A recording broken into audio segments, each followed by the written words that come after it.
हे इथेनॉलचं आपण दारू निर्माण करावी. आणि मला असं वाटतं तो दिवस आपल्या महाराष्ट्रासाठी, आपल्या संतांच्या महाराष्ट्रासाठी, आपल्या पुरोगामी महाराष्ट्रासाठी हा काळा दिवस ठरला.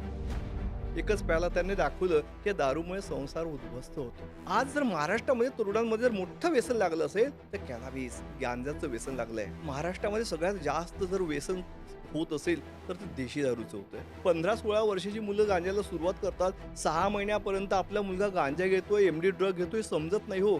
आणि हा आमचा महाराष्ट्र, उरता महाराष्ट्र कधीच झालाय. शराब में इंसान को इंसान नहीं दिखता, अपने ही घर में चले जाओ, अपना ही परिवार नहीं दिखता, अपना ही परिवार नहीं दिखता. पुण्यासारखं जर शहर आधी विद्येचं माहेरघर म्हटलं जायचं, आता मला असं वाटतं व्यसनांचं माहेरघर झालं. एखादी व्यक्ती ऍडिक्ट कशामुळे होते? व्यसनाधीनता वाढण्याचं सगळ्यात मोठं कारण जर असेल तर प्रेमाची कमी आणि झोपेची कमी.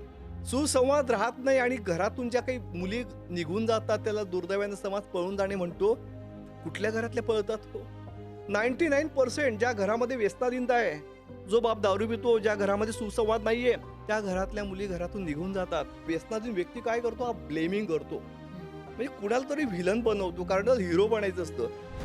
ती जर का वाईन घेतली तर आपले गाल गुलाबी होतात. येस, होतात, गुलाबी होतात, कारण ते कॅपिलरी जे असतात ना ते रेडिश होतात आणि आपण गुलाबी दिसतो. अंडा नॉनव्हेज नाही होता और बियर शराब नाही होती.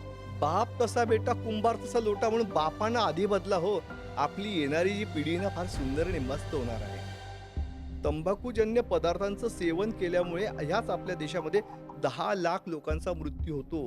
इच्छाशक्ती प्रचंड आहे दारू पिल्यामुळे, पण दारू उतरली माणूस निस्तावलेला होतो. येस, मी कोणतेही व्यसन करणार नाही आणि कुणालाही व्यसन करू देणार नाही. आमचं चेतना व्यसन ते नेहमी म्हणतं, पिऊ नकोस, आम्ही तुझ्या पाठीशी आहोत. एका गावात 2 दारूच्या नशेत बुडालेल्या व्यक्तींना अनेक जण बघत होते. काही जण त्यांच्यावर हसत होते. मात्र त्याच गर्दीमध्ये एक छोटासा मुलगा होता, ज्याला त्या 2 दारुड्यांच्या कुटुंबियांच्या डोळ्यातलं दुःख दिसलं.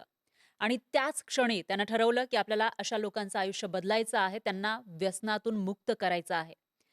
स्टार्टअप महाराष्ट्र या पॉडकास्टमध्ये आज आपल्या स्टुडिओमध्ये आपल्यासोबत आहेत लाईफ कोच, लेखक आणि मानसतज्ञ आणि अशा हजारो लोकांचं आयुष्य बदलणारे चेतना व्यसनमुक्ती केंद्राचे संस्थापक संचालक डॉक्टर नितीन विस्पुते. सर, आपलं खूप खूप स्वागत आहे. नमस्कार मॅम. हजारो लोकांचं आयुष्य बदललेलं आहे, मात्र तुमचं आयुष्य बदलणारा तो क्षण कोणता होता? एखादी घटना आयुष्यामध्ये घडते आणि आपल्याला वेगळं वळण लागतं.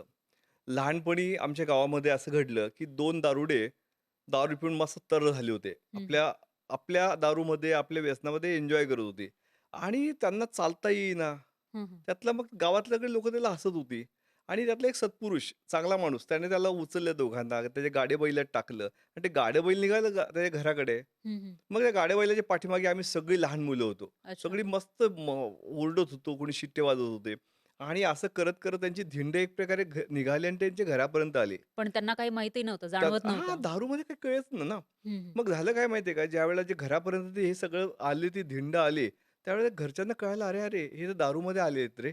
आणि त्यांचे माना खाली गेल्या होत्या आणि त्यांना प्रचंड असं दुःख त्यांच्या चेहऱ्यावर मी बघितलं लहानपणी आणि मला वाटलं, "अरे, अरे, हे या बाहेरची मुलं तर अगं आपण सगळं ओरडतोय रे, पण त्यांना खूप दुःख झालंय." आणि दुःख कशामुळे घडलंय? दारूमुळे. म्हणजे हम्म, वाईट कोण आहे? माणसं? नाही.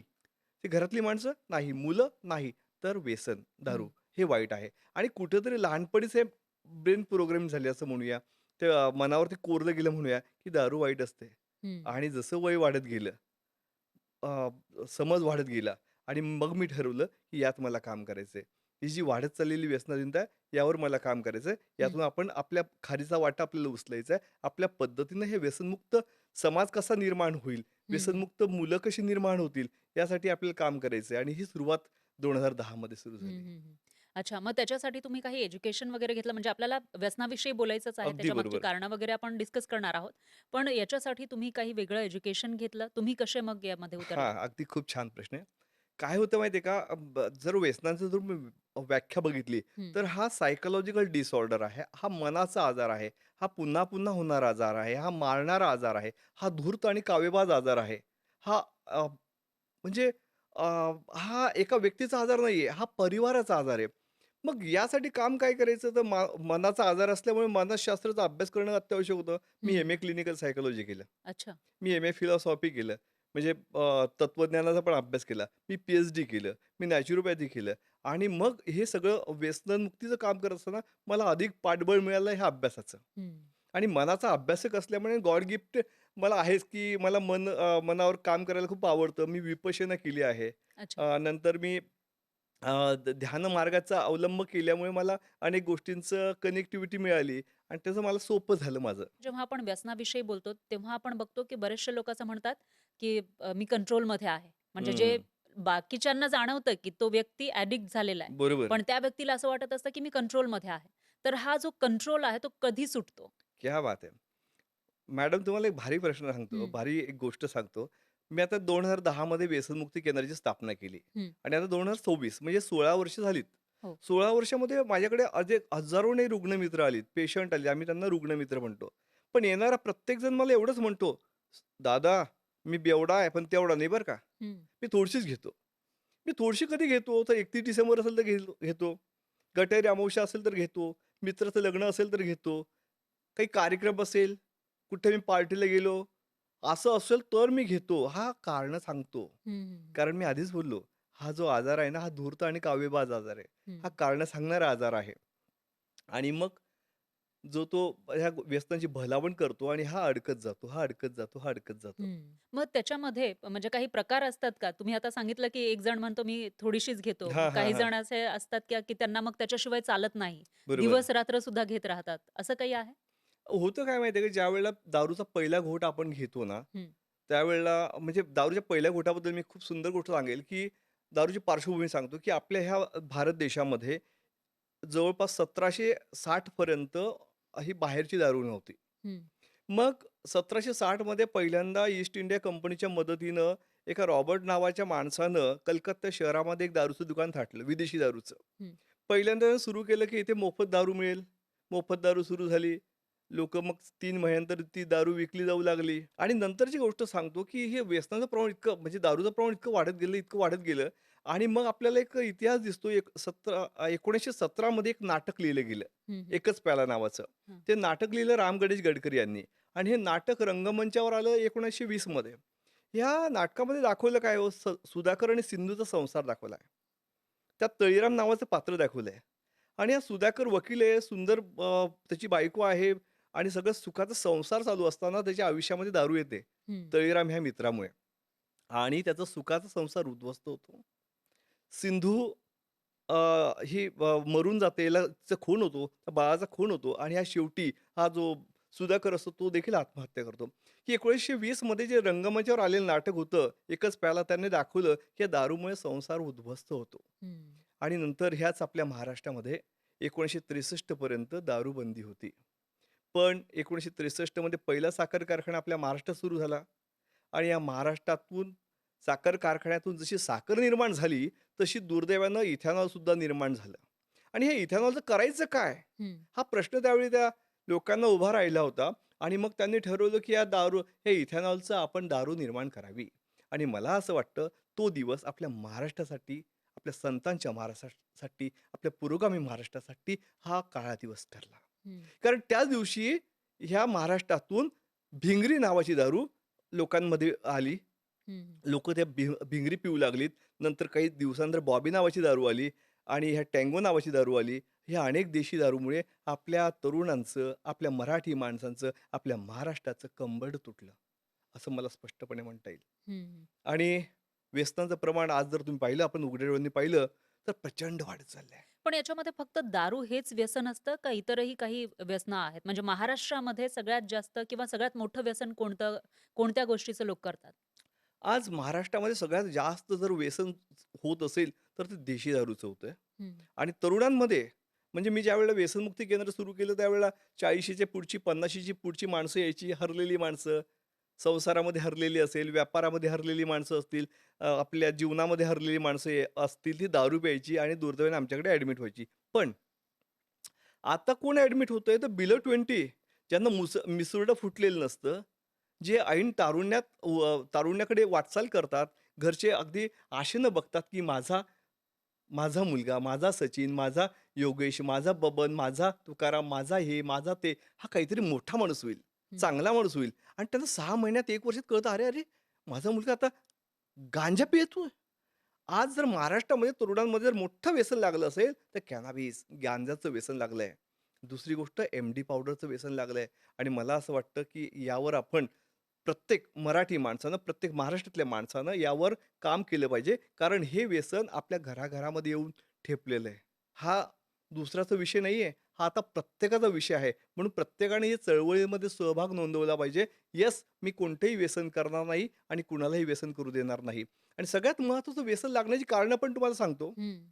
काय म्हणजे कशामुळे एखादी व्यक्ती ॲडिक्ट कशामुळे होते? वातावरण सगळ्यात महत्त्वाचं.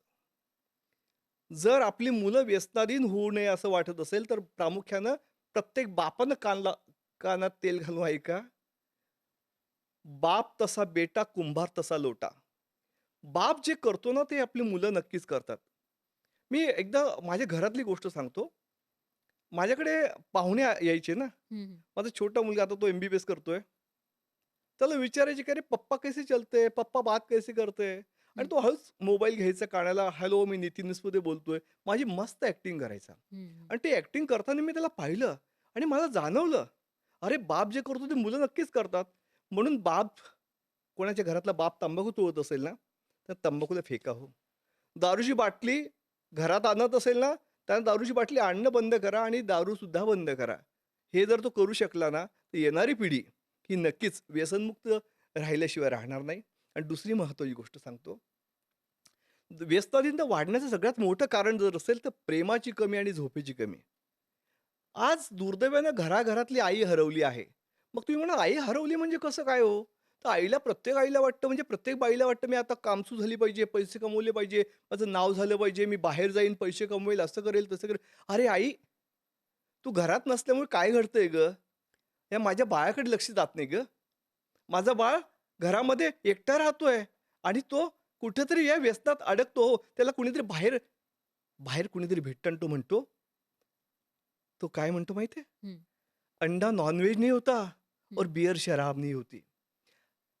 जर प्रेमामुळे आपले हॅपी हार्मोन्स वाढतात, आई घरात नसल्यामुळे तर बाहेर कुणाचा जरी आधार घेतो, व्यसनाचा आधार घेतो आणि व्यसन केल्यामुळे तात्पुरता का होईना, हं, हं. हॅपी हार्मोनची निर्मिती होते. त्याला आनंद वाटू लागतो आणि तो त्या विळख्यात अडकतो हो. मागे तुम्ही गोष्ट ऐकली असेल. आय-ए-एस अधिकारी आई, आय-ए-एस अधिकारी बाप, दोघांचा एकच मुलगा, एकुलता एक मुलगा आणि तो व्यसनात अडकला हो, तो आत्महत्या करतोय. हे घडलं कशामुळे? तर मला या ठिकाणी सांगावसं वाटतं, बायकांनी कामं करा, पुढे जा, पण मोठं इथे मला थोडंसं ऑब्जेक्शन आहे, की येस, फक्त आईच त्याच्यासाठी अगदी रिस्पॉन्सिबल बरोबर. आहे का वडील सुद्धा? अगदी बरोबर. मी आधीच बोललो, बाप तसा बेटा, कुंभार तसा लोटा. बापाचं मी आधीच क्लिअर केलंय. पण दुसरी महत्त्वाची गोष्ट, आईनं जर चूल सांभाळली आणि मुलं सांभाळली ना, तर माझी मराठी माणसं अगदी म्हणजे जोमानं तुम्हाला मोठी काय होतील. म्हणायचंय, की फक्त चूल आणि मूल एवढंच करायला पाहिजे नाही, आईनं? अगदी बरोबर हां. बोललात तुम्ही. चूल आणि मूल हे सोडू नका, सगळं करा. हं. पण चूल मुलीला वेळ लागत नाही हो. तुम्ही घराकडे अधिक लक्ष द्या. थोडं अधिक लक्ष जर तुम्ही दिलं ना, कारण आईच्या मायेची प्रत्येकाला गरज असते हो. तुम्हाला सांगतो, ज्यावेळेला आमचा साने गुरुजी म्हणजे आमचा छोटा श्याम बाथरूममध्ये अंघोळ करतोय आणि तो ओरडतो, "आई, तुझा पदर पुढे कर गं." आई म्हणते, "का रे बाळा?" "अगं, माझे पाय ओले आहेत. त्याला घाण लागेल."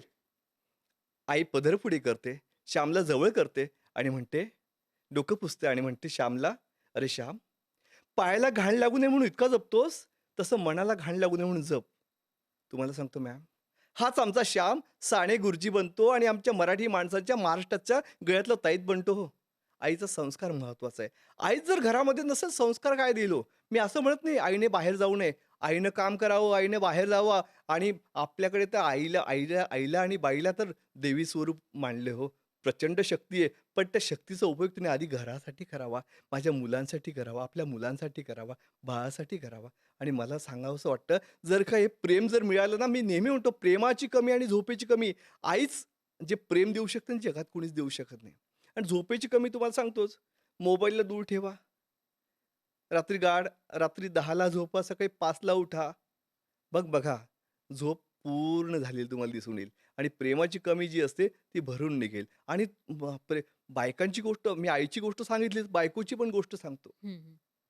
म्हणजे त्यांचाही रोल याच्यामध्ये अगदी महत्वाचा असेल. महत्वाचं हां. आहे. कारण काय होतं माहिती ज्या वेळेला की प्रत्येक वेळेला कटकट घरात आल्यापासून वगैरे ते मग तो वैतागतो तो माणूस. तर प्रेमाने 2 शब्द बोलले का "अहो तुम्ही आज छान शर्ट घातलात. तुमचं आता लग्नात गेली होती. तुमच्यावर विचारत होते, सुरेश भाऊ काही दिसले नाही, रमेश दादा काही दिसलेच नाही, नितीन भाऊ काही दिसलेच नाही." तर त्याला भारी वाटतं ना. हं. पण दुर्दैवाने असं होत नाही घराघरामध्ये. बायका नेहमी ब्लेम करतात ना, की तुम्ही असं केलं नाही, तसं केलं नाही. म्हणजे तिने जर तिला प्रेम द्यायला सुरुवात केली, तर मला असं वाटतं व्यसनाधीनता दूर झालेली आपल्याला दिसून येईल. हं, हं. म्हणजे मग त्या पद्धतीचं ते वातावरण घरामध्ये असायला अगदी पाहिजे. बरोबर. हां. म्हणजे एक सुंदर झालं पाहिजे. आणि हे सगळं सांगत असताना मी तुम्हाला एवढं पण सांगेल, की अरे बाबा, ह्या व्यसनामुळे प्रचंड नुकसान होतंय. जी काही व्यसनं करतायत ना, हं, हं. त्याची पण दुष्परिणाम पण मी तुम्हाला सांगणार आहे. मध्येच ते दुष्परिणाम पण सांगतो. हां. ह्या व्यसन केल्यामुळे सगळ्यात मोठं जे नुकसान होत असेल, ते पारिवारिक नुकसान होतं. हं. मी एक शेअर ऐकला होता. अच्छा. कोणता?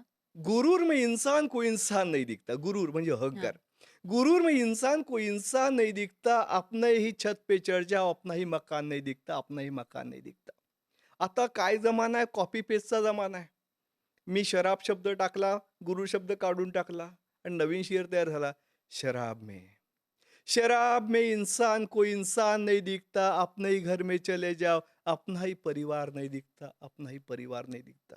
जी माणसं व्यसनं करतात, दारू पितात त्यांना आवर्जून सांगतो, "अरे बाबांनो, घरात 50% जी मुलं आहेत ना, 50-60% मुलं ही बापाशी बोलत नाही कारण बाप दारू पितो, दारुड्या आहे. सुसंवाद राहत नाही आणि घरातून ज्या काही मुली निघून जातात, त्याला दुर्दैवाने समाज पळून जाणे म्हणतो. कुठल्या घरातल्या पळतात हो? 99% ज्या घरामध्ये व्यसनाधीनता आहे, जो बाप दारू पितो, ज्या घरामध्ये सुसंवाद नाहीये, त्या घरातल्या मुली घरातून निघून जातात आणि बाहेर कोण भेटतं? "अरे तेरे बाल बहुत प्यारे है, तू दिखती बहुत न्यारी है." असं कोणी तात्पुरता प्रेम देणारं, वरच्यावर प्रेम देणारं कोणीतरी भेटतं आणि त्या प्रेमाच्या थोड्या आशेपोटी तिकडे वळते आणि घरात प्रेम नसल्यामुळे हे घटना घडतात. म्हणून मी प्रत्येक बापाला, प्रत्येक माणसाला सांगतो, "अरे बाबा, जर ह्या व्यसनामुळे 8 प्रकारचं नुकसान होतं. मानसिक होतं, आध्यात्मिक होतं, शारीरिक होतं, लैंगिक होतं, आर्थिक होतं, हं, हं. पारिवारिक होतं, सामाजिक होतं, नैतिक होतं. पण माझ्या दृष्टीने जर सगळ्यात मोठं नुकसान होत असेल, तर ते आहे पारिवारिक नुकसान. 50% बायका निघून जातात हो. तू तिकडे, मी इकडे. काय करणार आहे? हा हं. दारू पिऊन नेहमी संशय घेतो. तिकडे कुठे गेली होती आधी सांग. कारण हा संशय काय घेतो? हं. कारण हा शारीरिकदृष्ट्या अशक्त झालेला असतो आणि अशक्त माणसं नेहमी संशय घेतात. कुठे गेली होती आधी सांग. हं. हे प्रचंड दुष्परिणाम आपल्याला ह्या व्यसनामुळे झालेले दिसून येतात आणि हे झाले दारूचे दुष्परिणाम. हं. गांजाचे दुष्परिणाम तर इतके भयावह आहेत, की जे आता तरुण मुलं 15-16 वर्षाची मुलं गांजाला सुरुवात करतात. 6 महिन्यापर्यंत आपला मुलगा गांजा घेतोय, एम-डी ड्रग घेतोय समजत नाही हो. याचं कारण असं आहे, की एम-डी पावडर घेतोय, गांजा घेतोय, याचा त्याला वास वास नाही येत हं, तोंडाला. हं. एक्सप्रेशन नाही बदलत. हं. फक्त होतं काय 6 महिन्यानंतर ते एकटी राहायला लागतात. अच्छा. त्यांच्या घरातल्या पैशांची चोरी व्हायला लागते. हं. पैशांसाठी काही पण करायला लागतात. नंतर त्यांना दिसतं, की स्वतःची सेल्फ ग्रूमिंग करतो ना तरुण हं, मुलगा, हं, हं. की तो स्मार्ट दिसला पाहिजे, त्याच्याकडे ते दुर्लक्ष करतात. अच्छा. त्यांची दाढी वाढलेली असते, कुठेतरी खुंटे वाढलेले म्हणजे असतात. ही तुम्ही लक्षणं सांगतायत, की एखाद्या लक्षणं व्यक्तीनं सांगतोय. गांजाचं व्यसन जर लागलं असेल, हां, तर हां, हां. त्याच्यानंतर असं दिसतं आणि त्याच्यामुळे परिवारातील लोक ओळखू शकतात. अगदी बरोबर. आणि ज्याचा आवाज चांगला आहे, त्याचा आवाज असा बायकी होऊन जातो, बारका होऊन जातो. हं, हं. आवाज व्हॉईस मॉड्युलेशन ज्याला म्हणतो. आवाजामध्ये कंपन निर्माण होतात, तो बारका आवाज निर्माण होतो.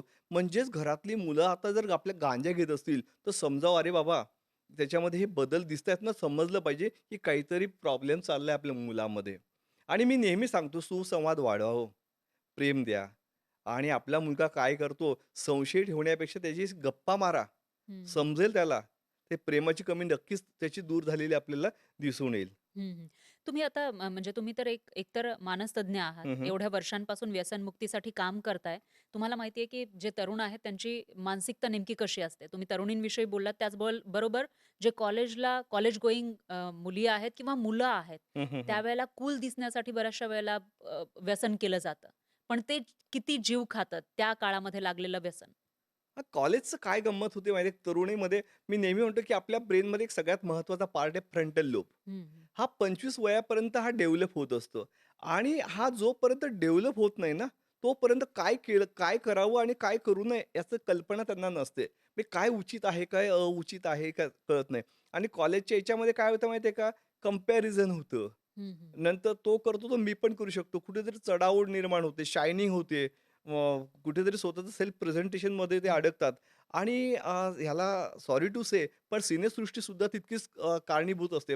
या सिनेसृष्टीने इतके 12 वाजवले आहेत. गाण्यांमध्ये तुम्ही माहितलं असेल एक तो चित्रपट येऊन गेला त्याच्यामध्ये असं होतं, की बडा भाई पिये तो क्या है खराबी बडा भाई पिये शराब तो छोटा पिये तो क्या है खराबी वगैरे अशी गाणी दाखवली आहेत किंवा गाण्यांच्या दृष्टीनं तुम्ही जर YouTubeला सर्च केलं, की दारूची गाणी कोणकोणती तर 400 ते 500 गाणी आहेत हो, हं, याच आपल्या भारतामध्ये. हं.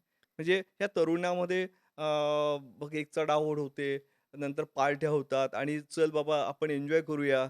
आपण आता हे अचीव्ह केलं आहे, याचं सेलिब्रेशन करूया दारू पिऊया. हे पीअर प्रेशर निर्माण होतो. म्हणून कॉलेजला असताना माझ्या तरुण मुलांनी, तरुण विद्यार्थ्यांनी लक्षात ठेवलं पाहिजे, "अरे बाबा, आपण घराचा आनंद आहोत. आपण घराची शान आहोत आणि या व्यसन हा आहे ना, वन वे आहे." हं, हं. एकदा तुम्ही गेलात ना, परत नाही येऊ शकत. म्हणून ह्या रस्त्याने तुम्ही जाऊच नका. हं. याच्या नादी लागूच नका. आणि कोण काय करतंय याच्या पाठीमागे म्हणजे मी नेहमी गमतीनं म्हणतो सध्या ती काय करते, त्यापेक्षा सध्या मी काय करतो याकडे आपण लक्ष दिलं पाहिजे. आणि सगळ्यात महत्त्वाचं म्हणजे एक गाणं आहे. हं. तारीफ करूँ क्या उसकी जिसने तुम्हें बनाया. हे गाणं म्हणण्यापेक्षा आपण वेगळं गाणं म्हणूया. तारीफ करूँ क्या उसकी जिसने मुझे बनाया. मी नेहमी सांगतो, "अरे स्वतःकडे लक्ष द्या रे बाबा. तुम्ही सध्या ती काय करते यापेक्षा सध्या मी काय करतो? मी स्वतःमध्ये माझं एज्युकेशन काय करतोय? माझं ध्येय काय आहे? मला माझा फिजिक कसा वाढवायचा आहे?" कारण तुम्हाला सांगतो, आपण सगळ्यात महत्त्वाची गोष्ट मला आठवली म्हणून सांगतो. हं, हं.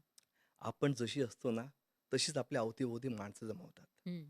आणि आपण म्हणतो, "नाही, नाही, माझा मुलगा ना त्यांच्या त्या मित्रामुळे बिघडला." अरे नाही रे बाबा.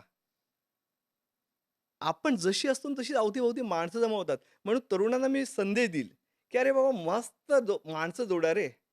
चांगली आपण स्वतः आधी चांगले व्हा. ऑटोमॅटिकली काय होणार आहे, चांगली मुलं, चांगली मित्र जमा होणार आहेत. त्याचं सर्कल जमा होणार आहे. मजा येणार आहे जगायला. नवीन तुम्ही एम-पी-एस-सीचा अभ्यास करणार आहे, यू-पी-एस-सीचा अभ्यास करणार आहे. तुम्ही पोलीस क्षेत्रामध्ये जाणार आहात. मस्त जिम करणार आहात आणि सगळ्यात महत्त्वाचं तरुणांना सगळ्यात आवडतं, की येस मी स्मार्ट दिसलं पाहिजे, छान दिसलं पाहिजे आणि ह्या व्यसनामुळे तुम्ही कधीच स्मार्ट दिसू शकत नाही. कधीच नाही, नेव्हर. काही काही तरुणी तुम्हाला सांगतोय का कॉलेजला गेलो मी हं, हं. आणि छान भाषण झालं माझं व्यसनमुक्तीवर, दारूबद्दल वगैरे आणि तिथली प्राध्यापिका आली, "सर मला एक प्रश्न विचारायचा आहे." हं. म्हटलं, "येस मॅम बोला ना." "आणि सर मी असं ऐकलं आहे, की जर का वाईन घेतली तर आपले गाल गुलाबी होतात." अरे बापरे! म्हटलं, "येस होतात, गुलाबी होतात." कारण त्या कॅपिलरी जे असतात ना, त्या रेडिश होतात आणि आपण गुलाबी दिसतो. पण हे तात्पुरतं होतं. नंतर ब्लॅकिश होतात आणि आपला चेहरा काळवंटतो. कोणतंही व्यसन आपल्याला विनाशाकडेच घेऊन जातं. हं, एवढी हं. गोष्ट सगळ्यांनी ध्यानी ठेवली पाहिजे. पण त्याच वेळेला असंही म्हटलं जातं, की म्हणजे बिअर असेल, दारू असेल किंवा वाईन असेल, थोडीशी घेतली तर ती चांगलं काम करते, चांगला परिणाम आपल्या शरीरावर होतो. त्याच्यात किती तथ्य आहे? आहा! मस्त. हं, माझ्याकडे तर खूप लोकं येतात, की कोणाला स्टोन झालं असतो. हं, "सर आम्हाला ना डॉक्टरांनीच सांगितलं होतं." आणि त्याला विचारतो मी, "कोणता डॉक्टर आहे बाबा?" ते नावं सांगत नाहीत. पण ते डॉक्टरच्या नावाने ते घालवतात. पण प्रामुख्याने तुम्हाला एवढं सांगेल, की दारू आणि कोणत्या पण त्यातले जे प्रकार आहेत, वाईन असेल, हे असेल, हे विष आहे. हे शरीराला अपायकारकच आहे. याने तुम्हाला अनेक आजारांची निर्मिती ह्या दारूमुळे आणि ह्या व्यसनांमुळे झालेली दिसून येते. जसं दारूमुळे तर होतातच, पण आता जी गुटखा आहे, तंबाखू आहे, याने तर अरे बापरे! कॅन्सरसारखे मोठा आजार निर्माण होतो आणि सगळ्यात महत्त्वाचं तुम्हाला सांगतो, एक माणूस म्हणजे करता कोण और भरता कोण? हं, हं. म्हणजे अनेक बायकांना तुम्ही बघितलं असेल सर्व्हायकल कॅन्सर असेल, ब्रेस्ट कॅन्सर दिसून येतो. ती म्हणते, "मी तर काही करतच नाही." तंबाखू खात नाही, काही करत नाही. अरे पण करतो कोण? घरातला कोणीतरी करतो. तो नवरा तंबाखू खातो आणि त्याचा परिणाम त्या बायकांना भोगावा लागतो. बाप दारू पिणारा असतो, बाप तंबाखू खाणारा असतो, गुटखा खाणारा असतो. त्याला मुलं होतात, ती बाई प्रेग्नंट असते, तिला मुलं होतात आणि तिची वजन कमी येतात. कारण तंबाखूजन्य पदार्थांचं सेवन केल्यामुळे ह्याच आपल्या देशामध्ये 10 लाख लोकांचा मृत्यू होतो. 5 लाख लोकांचा मृत्यू ह्या दारूमुळे होतो आणि दुर्दैवाने गोष्ट सांगतो, याच आपल्या देशामध्ये 2 लाख लोक डिप्रेशन, नैराश्यामुळे आत्महत्या करतात. म्हणजे 17 लाख लोकांचा मृत्यू ह्या आपल्या देशामध्ये होतो. आणि तुम्ही एक गोष्ट ऐकली असेल, हे 2020-21 मध्ये कोरोना येऊन गेला. तर ह्या हं, 2 वर्षामध्ये घडलं काय? 5 लाख लोकांचा मृत्यू झाला. हं. आणि या 5 लाख लोकांचा मृत्यू झाल्यामुळे आपण काय नाही केलं? मास्क लावला, हात धुतले, अंतर पाळलं, की जेणेकरून ही जी महामारी ही दूर झाली पाहिजे, ही बंद झाली पाहिजे. पण ह्याच आपल्या देशामध्ये 17 लाख लोकांचा मृत्यू प्रत्येक वर्षी होतोय. आणि काय होतंय देशामध्ये? कोण काय करतंय? दुर्दैवानं कोणी काही घेणं-देणं नाहीये. चाललंय. मरतायत मरू द्यात.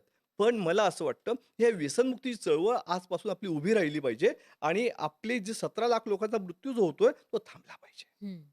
आणि हे खरंय. आपण प्रत्येकाने जर ठरवलं, 100% होऊ शकतं.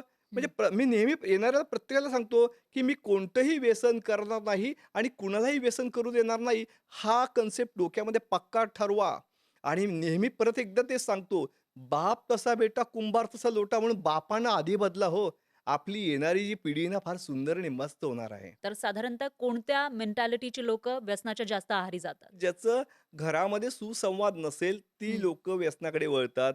जी लोकं ज्यांना एकलकोंडेपणा आवडतात, ती लोकं व्यसनाकडे वळतात.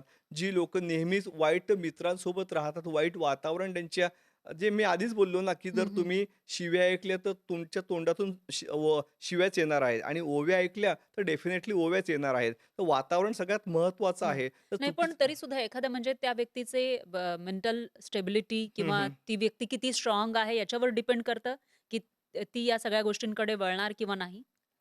असं तर नाही म्हणता येणार, कारण दारूच्या किंवा व्यसनाच्या आहारी आपण जेव्हा जातो ना, तर हं, हं. टॉलरन्स वाढून जातो, की आज मी 30 एम-एल दारू पिलोय, तर मला जो आनंद मिळतो ना, तो उद्या मला 60 घेण्यात तो आनंद मिळेल. हं, नंतर हं. मला 90 मध्ये मिळेल. तो टॉलरन्स वाढत जातो आणि हळू जेव्हा ज्यावेळेला 100 लोकं दारू पितात ना, त्यातली 20% लोकं ही व्यसनात अडकलेली आपल्याला दिसून येतात. हं. म्हणजे कोणती अडकलीत सांगता येत नाही. अ, असा प्रकार आहेच. पण त्याच्यातून त्यांना बाहेर काढता येतं का? कारण तुम्ही आता एवढ्या पासून काम करताय, हं, हं, तर हं. त्याच्यामध्ये तुमच्याकडे हजारो केसेस आलेल्या आहेत आणि तुम्ही त्यांना व्यसनातून मुक्ती मिळवून सुद्धा अगदी दिलेली आहे. बरोबर. हं. तर मग ती प्रक्रिया नेमकी कशी आहे? खूप छान. तर चेतना व्यसनमुक्ती खऱ्या अर्थानं हं, जामवंताचं काम करतं. जसं त्या हनुमंताला माहीत नव्हतं, की आपल्यामध्ये काय शक्ती आहे असं. आणि जामवंतानं काय केलं, ती शक्ती त्याला "अरे बाबा, तू फार शक्तिमान आहेस बाबा. तुझ्यामध्ये फार प्रचंड शक्ती आहे." त्या शक्तीची अनुभूती हनुमंताला आली आणि हनुमंता हा रामाचा निस्सीम भक्त झाला. रामाजवळ गेला आणि ते मोठं युद्धसुद्धा हनुमंताने जिंकून द्यायला मदत केली. मग आम्ही काय करतो माहिती आहे का, सगळ्यात महत्त्वाचं म्हणजे ह्या चेतना व्यसनमुक्ती केंद्रामध्ये एक गोष्ट दाखवतो. आता हे पझल गेम आहे हा. हं. आणि हा जर तुम्हाला दाखवलं स्टार्टिंगला, की हे कसं टाकायचं, तुम्ही म्हणा, "अरे बाबा, मला नाही जमेल तुम्हाला?" जमू शकतं. जमू शकतं. म्हणजे थोडंसं हं, माहीत पडलं जमेलच. हं. हे असं गेलं की आतमध्ये आलोय आपण. हं. ओके. हां. आणि इथून बाहेर पडायचं असेल, तर एक टेक्निक सुद्धा आहे असं. असं करायचं, हे असं बाहेर यायचं, आलो बाहेर आपण. हं. सेम. गंमत अशी होते, जर का तुम्हाला ह्या व्यसनातून बाहेर पडण्याचं टेक्निक कसं असतंय, तुम्ही आत्मविश्वास कसा वाढवला पाहिजे, तुमची ब्रेन प्रोग्रामिंग कशी झाली पाहिजे आणि हं. सगळ्यात महत्त्वाचं म्हणजे आमच्याकडे एक फंडा आहे. तो म्हणजे आजचा दिवस. हा अच्छा. आजचा दिवस म्हणजे काय? सकाळी उठायचं, आरशासमोर उभं राहायचं आणि म्हणायचं, "आजचा दिवस माझा आहे. आज मी चांगली कामं करणार आहे. आज मी कोणतंही व्यसन करणार नाही. आज मी चांगली मित्र जोडेन. मी चांगली पुस्तकं वाचेल. मी सुसंवाद करेल. आई-वडिलांचा नमस्कार करेल." हे टेक्निक आपण सांगतो. आणि सगळ्यात महत्त्वाचं जो युनिव्हर्सल लॉ आहे, त्यांना तो सांगत असतो. आता युनिव्हर्सल लॉ कोणता आहे? ज्यानं आपल्या बापाला छळलं, त्याच्या हातात दमडी टिकत नाही. आणि ज्यानं आपल्या आईला छळलं, त्याचा या पृथ्वीतलावर ठाव ठिकाणा लागत नाही. हा युनिव्हर्सल लॉ. लॉ आहे. हं, आणि मग त्यांना कळतं, "अरे हो यार, आई-वडिलांवर आपण प्रेम केलं पाहिजे." आणि सगळ्यात महत्त्वाचं, व्यसनाधीन व्यक्ती काय करतो? हा ब्लेमिंग करतो. हं. म्हणजे कुणाला तरी व्हिलन बनवतो, कारण त्याला हिरो बनायचं असतं. मग त्याला चेतनामध्ये येऊन कळतं, खरा व्हिलन एकच आहे, तो म्हणजे मी आहे. कारण माझ्या मते आपल्यासोबत जे पण काही होतं ना, ते एकच व्यक्तीमुळे होतं, ते म्हणजे आपल्यामुळे होतं. हं. मग त्यांना कळतं, "अरे हो यार, मी दारू पिल्यामुळे माझ्यासोबत सगळं वाईट घडलेलं आहे." आणि सगळ्यात महत्त्वाचं, आम्ही एक कर्माचा सिद्धांत शिकवतो. एक गाणं यांच्याकडून पाठच करून घेतो. कोणतं गाणं? जगी जीवनाचे सार, घ्यावे जाणूनी सत्वर, जैसे ज्याचे कर्म तैसे फळ देतो रे ईश्वर. जैसे ज्याचे कर्म तैसे फळ देतो रे ईश्वर. कर्माचा सिद्धांत. हं, तुम्ही जे कर्म कराल ना तेच तुमच्या भोवती पुढे येणार आहे. म्हणून जागो तब सवेरा. ठीक आहे, काल तुम्ही दारुडे होतात. हं, खूप हं. दारू पिली, चुकीची कर्म केली. कोई बात नाही. पण जागो तब सवेरा. आजपासून तुम्हाला नवीन जीवन सुरू करायचंय. ते आरसा कन्सेप्ट सांगितला ना मी. आरशासमोर उभं राहायचंय. चांगला माणूस व्हायचंय. व्यसन करायचं नाहीये. माफी मागायची आहे आणि सगळ्यात महत्त्वाचं म्हणजे आता मला नवीन कामं करायची आहेत. व्यसन केल्यामुळे एक फायदा असा होतो, हं. मनामध्ये इच्छाशक्ती प्रचंड निर्माण होते अच्छा. आणि कार्यशक्ती शून्य होऊन जाते. इच्छाशक्ती म्हणजे उद्या मी असं करून टाकेल, तिकडे भेटेल, मी आत्ता याला फोन करेल, त्याला जाऊन भेटेल. इच्छाशक्ती प्रचंड आहे दारू पिल्यामुळे. हं. पण दारू उतरली रे उतरली, माणूस निस्तावलेला होतो, पण आळशी होऊन ज्यावेळेला जातं. दारू पिलेला असतो, त्यावेळेला ती व्यक्ती काही करूच सुद्धा शकत नाही ना, शक्यच चालताही येत नाही. नाही. सगळ्यात महत्त्वाचं हं, खूप छान विचारलंय तुम्ही. दारू पिल्यामुळे सगळ्यात वाईट परिणाम जो होतो तो छोट्या मेंदूवरती होतो आणि छोट्या मेंदूचं महत्त्वाचं काम आहे, हे खांद्यावरची मान सरळ ठेवणे. हं. आणि छोट्या मेंदूचं काम बिघडल्यामुळे ही खांद्यावरची जी मान आहे ना, ही सरळ राहत नाही, ही तिरपी राहते. आणि तिरपी मान माणसाला कधीच समोर बघायला शिकवत नाही. चुकीचीच कामं करायला तो लावतो. आणि आईबद्दल मी अजून पण एकदा आठवलं म्हणून सांगतो. हं, हं. आम्ही माझे वडील मुख्याध्यापक होते शाळेला. आई आम्हाला शिकवायची आणि ते दिवा, दिवा दीपककार, दिव्याला पाहून नमस्कार. म्हणजे आईनं काय केलं हो, एक प्रकारे संस्कार टाकलेत ना, घरातली आई. हं, हं. म्हणून मला असं वाटतं, की व्यसनमुक्त जीवन जगण्यासाठी आईची भूमिका पुन्हा एकदा आठवलं म्हणून सांगतो, की हं. आईची भूमिका फार महत्त्वाची आहे. आईनं काम केलंच पाहिजे. पण इतकं काम करते ना आई तू, very good.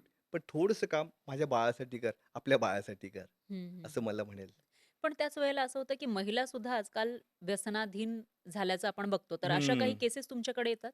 Sorry to say but आज या स्त्रियांचं प्रमाण फार वाढत चाललंय आणि काय होतं ते पुरुष आणि स्त्री काय म्हणतो समानता चालली ना सगळीकडे. हं, पण हं. हा पितो म्हणजे मी का नाही पित आणि दुर्दैवाने काही परिवारांमध्ये घरामध्ये आता बिअर राहू लागले, घरामध्ये वाईन राहू लागले आणि काही-काही तर लोकं पार्ट्यांमध्ये जातात आणि काही चित्रपटांमध्ये पण आता मराठी चित्रपटांमध्ये पण दुर्दैवानं त्या स्त्रिया दारू पिताना दाखवतायत आणि मग यांना आता ते विधिनिषेध राहिलेला नाहीये. बायका आता तुम्ही मागे ते हं, हं. मागे कधी 1-1.5 वर्षापूर्वीची गोष्ट झाली. त्या 2 मुली त्या कोणत्यातरी किल्ल्यावरती दारू पिलेल्या पुण्यासारख्या मोठ्या शहरामध्ये आणि पुणेसारखं जे शहर आहे, जे आधी विद्येचं माहेरघर म्हटलं जायचं. आता मला असं वाटतं, की हे आता व्यसनांचं माहेरघर झालंय. मग तुम्ही म्हणा पुणेवाले म्हणतील, "का हो सर, आमचं पुणेच का?" पुणे ठीकच आहे. पुण्यामध्ये थोडंसं आहे. पण सगळा महाराष्ट्र हा व्यसनांनी गिळंकृत झालाय. ह्या महाराष्ट्रामध्ये प्रचंड व्यसनाधीनता वाढत चालली आहे. मागे एक चित्रपट येऊन गेला उडता पंजाब नावाचा आणि हा आमचा महाराष्ट्र कधीच उडता होऊन गेलाय. उडता महाराष्ट्र कधीच झालाय. हा संतांचा महाराष्ट्र, पुरोगामी महाराष्ट्र. याला जर आपल्याला पूर्वीचं वैभव प्राप्त करून द्यायचं असेल, तर मला असं वाटतं ही व्यसनाधीनता दूर झाली पाहिजे. या महाराष्ट्रासमोर जर कोणते प्रश्न उभे असतील, कुणी नोकरीचे प्रश्न, बायकांचे प्रश्न, राजकीय प्रश्न काहीच नाही. मला असं वाटतं या महाराष्ट्रामध्ये जर ज्वलंत कोणता प्रश्न असेल, तर तो आहे व्यसनांचा प्रश्न आहे. या महाराष्ट्रासमोर जर कोणता काही करायची गोष्ट असेल, तर ते आहे व्यसनमुक्ती करण्याची गरज आहे. आणि मला असं वाटतं आता सुद्धा एक खूप चांगला म्हणजे आदरणीय मोदी साहेबांनी नशामुक्त भारत अभियान सुरू केलं आहे. महाराष्ट्रामध्ये सुद्धा संजय शिरसाट साहेबांनी सुद्धा एक नशामुक्त महाराष्ट्र अभियानाला सुद्धा एक चांगली वाटचाल करून दिली आहे. मला ह्या शासनाचे खूप आभार मानावेसे वाटतात. त्यांनी यासाठी पुढाकार घेतला आहे. पण मला असं वाटतं इथपर्यंत थांबता कामा नये. तर प्रत्येकाने आपली जबाबदारी म्हणून यावर काम केलं पाहिजे. आणि आता 31 मे येतोय. हा अँटी टोबॅको दिवस आहे. म्हणून जे आपले लोकं आहेत, बिनधास्त तंबाखू खातात, त्यांनी वेळेस लक्षात ठेवलं पाहिजे, "अरे बाबा, आपल्याला बघून आपली मुलं मोठी होत आहेत. आपण सुद्धा तंबाखूला टाळलं पाहिजे आणि ही काळजी जर आपण घेतली, तर नक्कीच आपला महाराष्ट्र आणि आपला देश हा नशामुक्त झाल्याशिवाय राहणार नाही." सर, एक प्रश्न मला पडलाय, की हां, चेतना व्यसनमुक्ती केंद्रामध्ये तंबाखूचं व्यसन असेल किंवा इतरही जे ड्रग्सचं व्यसन आहे, तेही दूर केलं जातं? नक्कीच. काय सगळ्यात महत्त्वाचं हां, काय माहिती का? हा मानसिक आजार आहे. हां. हां, मग जसा समज असतो तसं जगणं होऊन जातं. मग यांचा पूर्वी समज काय असतो, जर मी हे दारू पिलो, मी हे ड्रग घेतली, मी असं केलं, तर मला मज्जा येते. मला हॅपी हार्मोन्स माझे निर्माण होतात. मला जगायला मजा येते. पण ह्या चेतनामध्ये जी ॲडमिट होतात, म्हणजे हं, हं. दारूमुळे असेल, तंबाखूमुळे असेल, गुटख्यामुळे असेल, ड्रग्समुळे असेल, गांजामुळे असेल, यांचा आपण समज बदलवतो. आणि अच्छा. एकदा समज बदलला ना, की माणसाचं जगणं सुसाट होऊन जातं, सुंदर होऊन जातं. समज बदलाव रे बाबा. चेतनामध्ये समज बदलला, की माणसं बदलतात. महाराष्ट्रभरातून, महाराष्ट्राच्या बाहेरून सुद्धा माझ्याकडे रुग्णमित्र येतात, ॲडमिट होतात. 1 महिना ॲडमिट होतात. तिथं जेवण असतं, औषधोपचार असतो, मानसोपचार असतो, डान्स थेरपी असते, योगा थेरपी असते, ब्रेन प्रोग्रामिंग असते आणि सगळ्यात महत्त्वाचं संमोहन. हं, हं. म्हणजे बाह्य संमोहनाचा सुद्धा तुम्ही वापर अगदी करता? बरोबर. तर बाह्य मनाला झोपवून अंतर्मनाला जागा करणं म्हणजे संमोहन, हं, हं. हिप्नोथेरपी. आणि ह्या हिप्नोथेरपीने काय होतं, आत्मविश्वास वाढतो आणि आत्मविश्वास वाढला रे वाढला, की माणसाचं जगणं सुसह्य होतं. माणूस काहीही करू शकतो. म्हणजे आणि एक तुम्हाला सांगतो एक गंमत. हं. या स्वामी समर्थ आहेत ना, ते म्हणायचे, की "भिवू नकोस, मी तुझ्या पाठीशी आहे." आणि आमचं चेतना व्यसनमुक्ती नेहमी म्हणतं, "पिऊ नकोस, आम्ही तुझ्या पाठीशी आहोत." असा हा कन्सेप्ट सिंपल कन्सेप्टने माणसं बदलतात. हं, हं. पण हे जे हिप्नोथेरपी आहे त्याला हं. मान्यता आहे आणि ती किती दिवसांमध्ये कशा पद्धतीनं काम करते? काय माहिती का, हे खूप हं. असं रॉकेट सायन्स नाहीये. हां. हिप्नोथेरपीला आपल्याकडे काय करून ठेवलं, असं भीती निर्माण करून टाकली चित्रपटांनी, माहिती नाही. हिप्नोथेरपी म्हणजे काय? तर बाह्य मनाला झोपवून अंतर्मनाला जागं करणे. हं, हं. आपण प्रत्येक जण प्रत्येक वेळी हिप्नोसिसमध्ये जात असतो. बरेचदा आई म्हणते ना आपले, "अरे लक्ष कुठे आहे तुझं? केव्हाची बोलते तुझ्याशी मी?" हं, हं. दॅट टाईम आपण जेव्हा असं म्हणतो ना, "अरे हो आई, हो." दॅट टाईम आपण हिप्नोसिसमध्ये गेलेलो असतो. किंवा असंही असेल की ते वेगळा विचार करत असतील. तेच. मला काय हां. वाटतं, हिप्नोसिस म्हणजे काय? आपण अंतर्मनाशी सुसंवाद साधलेला असतो. एकदा हं, हं. आपल्या अंतर्मनाची ताकद वाढली ना, तर आपण जगात सगळी मोठी-मोठी कामं करतो. आपण बघितलं ना, की अरे बाबा, हा मोठा मंत्री झाला, हा तर आधी छोटं-छोटं काम करायचा. काय झालं? त्याच्या अंतर्मनाची शक्ती वाढली. हं, हं. हिप्नोसिसमुळे काय होतं? आपल्या अंतर्मनाची ताकद वाढते. आपला आत्मविश्वास वाढतो आणि आत्मविश्वास वाढला रे वाढला, आपण काहीही करतो ना. हं, हं. मग चेतनामध्ये एक्झॅक्टली किती दिवसांमध्ये व्यसनमुक्ती होऊ शकते? अगदी बरोबर. तर कमीत कमी 2 महिन्याचा जो कालावधी आहे, तो हां. कोणत्याही व्यसनातून बाहेर पडण्यासाठी हा पूरक म्हणजे ठरतो. एखादा समजा व्यक्ती आहे तो खूप जास्त व्यसनाधीन झालेला हां, आहे, हां, हां. ॲडिक्ट झालेला आहे. मग तो दारूला असेल किंवा ड्रग्सला, तर हं, हं. त्याचं व्यसन दूर करण्यासाठी किती दिवस लागतील साधारण? एक 2 महिन्याचा कालावधी पुरेसा ठरतो असं. म्हणजे पुरेसा. कितीही एक्स्ट्रीम असेल तरी सुद्धा? हां, काय होतं माहिती आहे का? हां. तुम्ही ज्या दिवसापासून व्यसन बंद करतात ना, जगामध्ये सगळ्यात मोठे डॉक्टर कोण आहे माहिती आहे का? आपली बॉडी. हं. ती स्वतःला रिपेअर करायला सुरुवात होऊन जाते. मग तुमचा अत्याचार बंद झाला, व्यसनांचा अत्याचार तुमच्या शरीरावरचा, त्या दिवसापासून तुमची बॉडी रिपेअर व्हायला सुरुवात होते. आणि हो, तुमची मानसिकता अ, मानसिकता बदलली रे बदलली. हो, मला ह्या व्यसनातून बाहेर पडायचंय. ह्या व्यसनामुळे काय-काय घडलंय हो? माझ्यासोबत जे वाईट घडलेलं आहे, ते फक्त माझ्या व्यसनामुळे घडलंय, हे त्यांना इथे येऊन कळतं. आणि तुम्हाला माहीत असेल, या व्यसनांचा दुष्परिणाम इतका भयावह आहे. तुम्हाला सांगतो, या रस्त्यावरचे जे अपघात होतात, 42% अपघात ह्या व्यसनांमुळे होतात.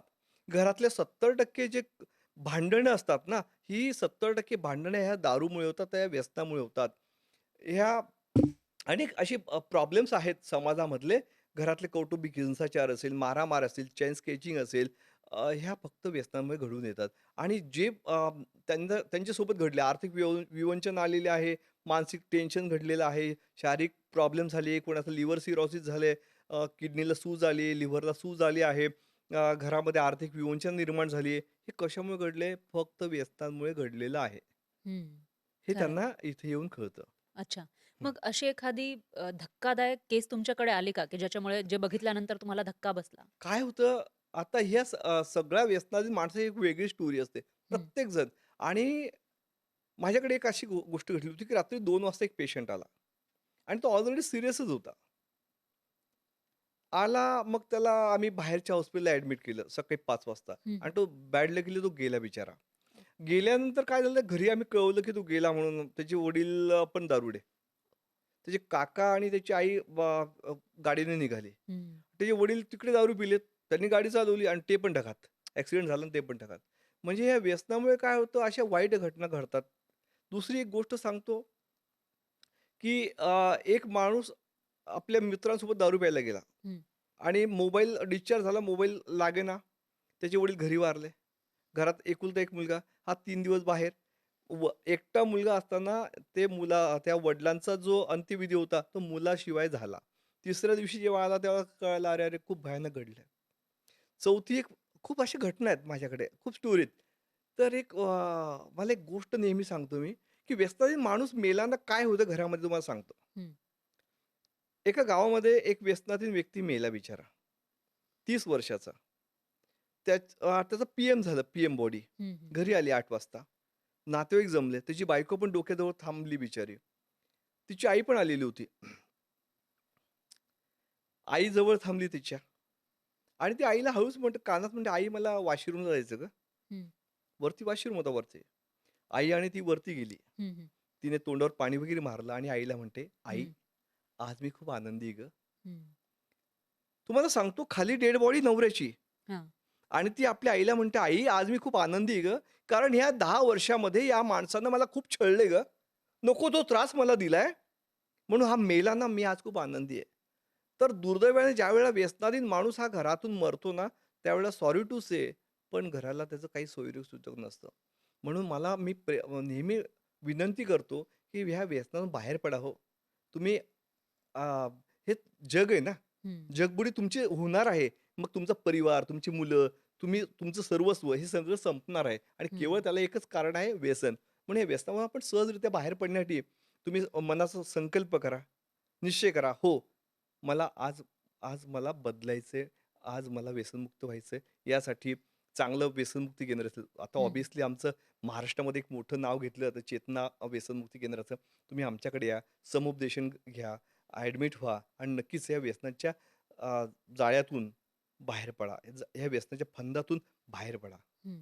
हे व्यसन नेमकं काय-काय हिरावून घेऊ शकते? एकतर पैसा आहे, त्याचबरोबर रिस्पेक्ट सुद्धा आहे आणि प्रश्न नाही. आजूबाजूची जी लोकं आहेत, त्यांचं प्रेम सुद्धा हिरावून घेतं असं म्हणता येईल. तुम्ही जे उदाहरण अगदी दिलेलं आहे बरोबर. मी त्याच्यावरून. हे हां. व्यसनी व्यक्तींना पदव्याच मिळतात.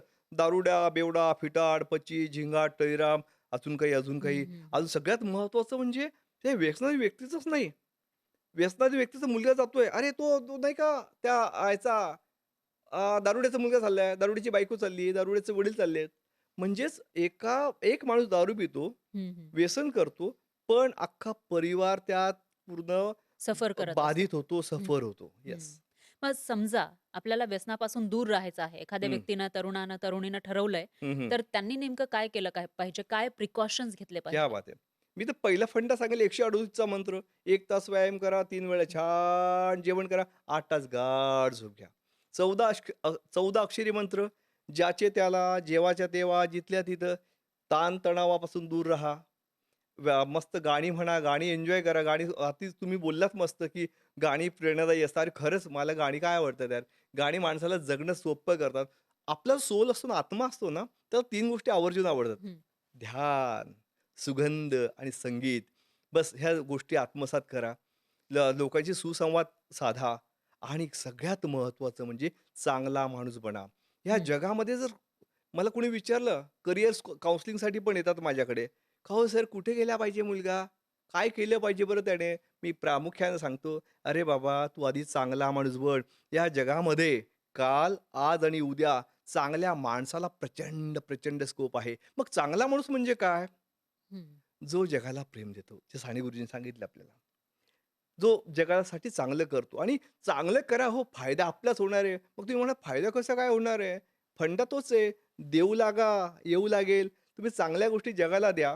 हं, 500 पटीने तुम्हाला मिळणार आहे. कोणती पण गोष्ट तुम्ही जी करतात ना, ती 500 पटीने आपल्याला मिळते. मग चांगली करा, डेफिनेटली 500 पटीने मिळणार आहे आणि वाईट करा, ऑब्व्हियसली 500 पटीने मिळणार आहे. मग का नाही बेनिफिट, प्रॉफिट की बात सोचतो. आपलं स्टार्टअपसाठीच का बोलतोय आपण? तर हं, तुम्हाला प्रॉफिट कमवायचं आहे ना, मोठं व्हायचं आहे ना, चांगला माणूस व्हायचं आहे ना, श्रीमंत व्हायचं आहे ना, तर तुम्ही बस देऊ लागा. हं. चांगल्या गोष्टी द्या, चांगल्या गोष्टी येणार. आज दुर्दैवानं ह्या आपल्या महाराष्ट्रामध्ये व्यसनाधीनता प्रचंड, प्रचंड वाढत चालली आहे. म्हणून आज तरी आपल्या शासनानं व्यसनमुक्ती केंद्र अधिक चांगल्या पद्धतीने उभी करावीत किंवा ज्या उभ्या आहेत, जे व्यसनमुक्ती केंद्र आहेत, त्याला अधिक पाठबळ जर दिलं ना, तर मजा येईल हो. ह्या आपले महाराष्ट्रातली व्यसनाधीनता दूर झाल्याशिवाय राहणार नाही. हं. ही जी व्यसनमुक्तीची चळवळ आहे, हं, ती हं. जिवंत ठेवण्यासाठी नेमकं काय केलं पाहिजे असं वाटतं? बस मी कीर्तन पण करतो तुमच्या माहिती सांगतो. हं, हं. व्यसनमुक्ती कीर्तन करतो, पथनाट्य करतो. शाळा कॉलेजला जातो.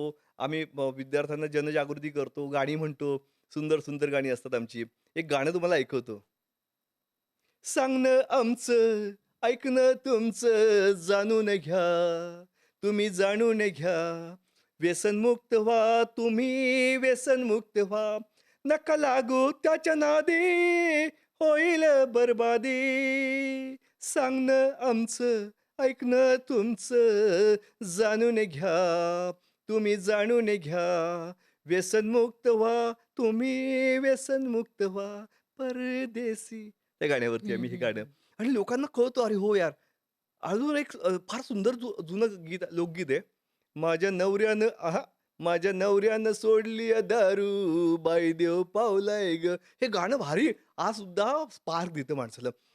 ग्रामीण भागात आम्ही हे गाणं घेऊन हं, जातो. हं, हं. आमची सहकारी मस्त नाचतात त्याच्यावर आणि लोकांना वाटतं, अरे हो यार, या दारूमुळे माझा परिवार हं, हं. फार व्यतीत झालाय. मला दारू सुटली पाहिजे. हं. आणि अनेक लोकं माझ्याकडे येतात. आणि तुम्हाला गंमत सांगतो, आता माझा 30 एप्रिलला बर्थडे झाला. हां. अनेक लोकांनी मला फोन आले, "सर, गेल्या 5 वर्ष मी दारू पिलो नाही बरं का." आणि अनेक लोकं माझे त्यांनी स्टेटस ठेवले, "सर, तुमचं स्टेटस ठेवले बरं का." आणि मी इतका गदगद होतो, "अरे बाबा, ही लोकं चांगली होत आहेत ना, हे हे माझं पावलं बाबा मी. माझं जगणं अ, हे झालं, सार्थक झालं." याचा आनंद मला ते देऊन जातात. हं, आणि हं. मी नेहमी सांगतो, जगणं फार सोपं आहे हो. ह्या व्यसनामुळे आपण जगणं कठीण करून टाकलेलं आहे. ते सोपं करायचं काम, ते सोपं करण्याचं टेक्निक आम्ही चेतनामध्ये सांगत असतो. अजून एक आठवण सांगतो. हं, हं. मुलाचं एम-बी-बी-एससाठी आम्ही बडोद्याला गेलो होतो. एका चांगल्या हॉटेलमध्ये थांबलो आणि सकाळी रात्री पोहोचलो, शॉवर घेतलं आणि परत झोपलो. हं, हं. सकाळी उठलो आणि छान जिम केली मी हं. आणि परत आलो शॉवर घ्यायला सकाळची. अंघोळ करताना मला जाणवलं, अरे शॉवर तर भारी एक नंबर आहे. हे बटन दाबलं का वरून पाणी, हे बटन दाबलं का तिकडून पाणी आलं. मला बटणं सापडली होती. मी पारसला ओरडलो, "अरे पारस कम." पारस, "काय काय झालं पप्पा?" अरे म्हटलं, "मला बटणं सापडली. मला मजा येते अंघोळ करायला." हं.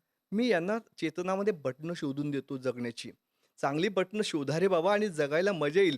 तुम्ही जे म्हणतात ना, लाईफ बहुत खराब है मेरा, जीवन कोरा कागज को, जे दुःखी सॅड सॉन्ग आहेत ना, ही बंद करा. आनंदाने गाणी गा. हं, हं. मजा येईल जगायला. कारण आम्ही ती बटणं शोधून देतो. जीवन किती सुंदर आहे ही टेक्निक आम्ही सांगतो आणि सगळ्यात महत्त्वाचं मी अजून त्यांना बिझनेस करायला शिकवतो. अच्छा. आणि नेहमी एक वाक्य सांगतो, हं, की हं. कोणताही व्यवसाय करायला ₹1 गरज पडत नाही. फक्त तुम्ही तुमचा आत्मविश्वास पाहिजे, की मला व्यवसाय करायचा आहे. हं. मला मोठा माणूस व्हायचंय, मला श्रीमंत व्हायचं हा आत्मविश्वास असेल, आम्ही सगळं टेक्निक यांना सांगतो. म्हणजे हजारो व्यक्तींना तुम्ही व्यसनातून बाहेर काढलेलं आहे.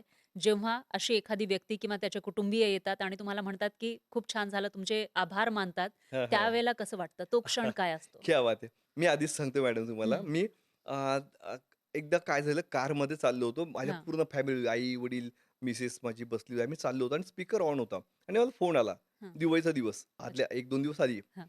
सर म्हणे, "आमची दिवाळी तुमच्यामुळे आनंदात होत आहे, कारण यांनी दारू सोडली आहे."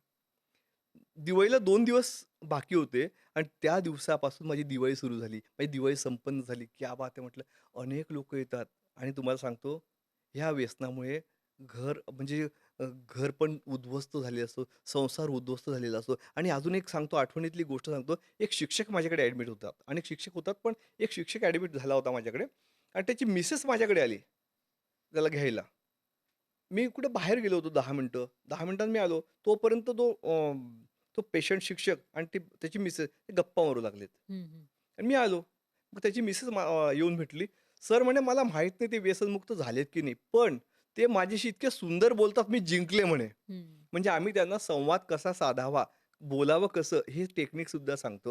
म्हणजे त्यांच्यात माणूस पण त्यांच्यात निर्माण करतो, असं मला या ठिकाणी सांगावसं वाटतं. एक हं. चांगला माणूस घडवण्याचं काम चेतना व्यसनमुक्ती केंद्र गेल्या 16 वर्षांपासून करतंय आणि हं. मला असं वाटतं, की चांगला माणूस घडण्यासाठी तुम्ही एकदा आवर्जून भेटा आणि ह्या जगामध्ये चांगल्या माणसाला प्रचंड स्कोप आहे. आजचा हा पॉडकास्ट तुमच्या मनाला हा पॉडकास्ट भिडला असेल, तर फक्त शेअर करू नका. अशा एखाद्या व्यक्तीसोबत शेअर करा, ज्याला याची खरंच गरज आहे. आणि पाहत रहा न्यूज 18 मराठी.